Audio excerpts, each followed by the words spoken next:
Do you want to look legit, like you've got all the answers? Then you should definitely try this type of driftwood.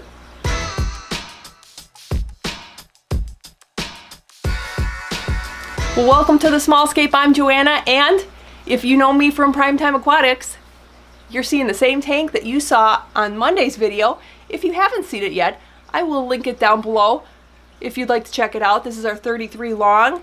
I featured it with Mangrove Roots, and we just rescaped it. It looked pretty barren before. Added the Mangrove Root, really loved it, and I wanted to highlight it today because this is kind of a new series on different types of driftwoods, and this one specifically I think is really great for beginners. Not only beginners, but advanced, whoever.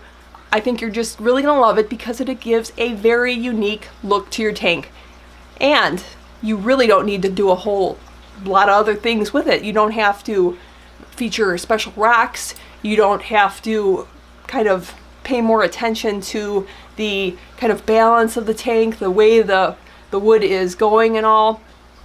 I'll get into that. When I set up this tank, I realized that this is not the typical mangrove root sort of biotope look.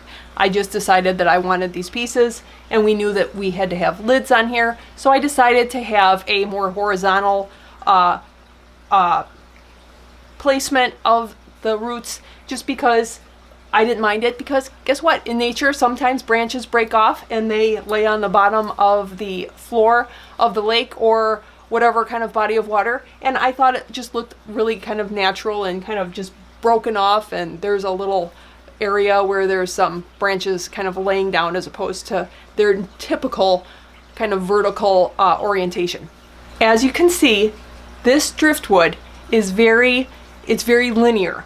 Okay, I have a very large piece here that I'm waiting to use. It is they all kind of go the same direction. This is another great thing about this type of driftwood is when you get it online, I don't think this is very necessary to see the actual piece before you order it. That's why I don't order a whole lot of driftwood online, because I want to pick out very special pieces. These mangrove roots, they really look not really all the same, but generally speaking, they are very user-friendly, and you can cut them very easily. It's actually very light compared to a lot of the other driftwoods. It's very light and easy to cut with gardening clippers. Works really great, and just be careful. They are kind of breakable. When you're creating a scape with this mangrove root, I think it's really great because you really don't have a whole lot going on. If you see pictures of how it grows in nature, there's not a whole lot going on. It's these roots that grow into the water, and they're just kind of like on stilts. They really look like little elongated stilts, and that's all there is. Sand.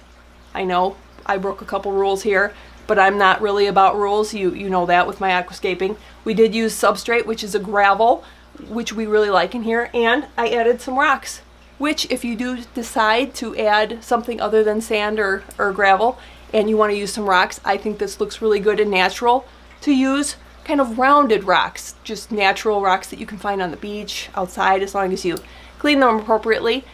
So that's just extra easy because you don't need any special rocks to go with this root to make it look really cool, or not at all. And also the plants. If you see where it grows in nature and you want a nice biotope feel for this root, then you don't need a whole lot of fancy plantings either if you're not really comfortable using plants, or you haven't started with the planted tanks yet.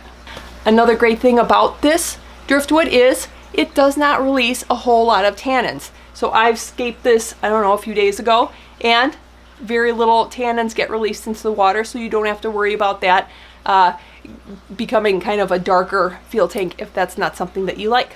Now, a few things that you do need to keep in mind if you use this root. First of all, it floats. If you're like me, when I want to do something, I want it right away. So I don't usually take the time to soak my driftwood. I'm kind of lazy like that.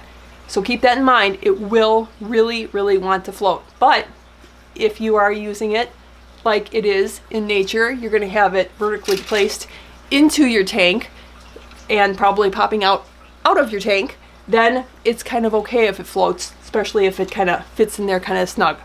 Another thing to keep in mind, at least from my experience, when you purchase these, they come in a pretty standard size, and this is about the size, and it runs you about $30 to $40 or something, so you are looking at usually larger size pieces.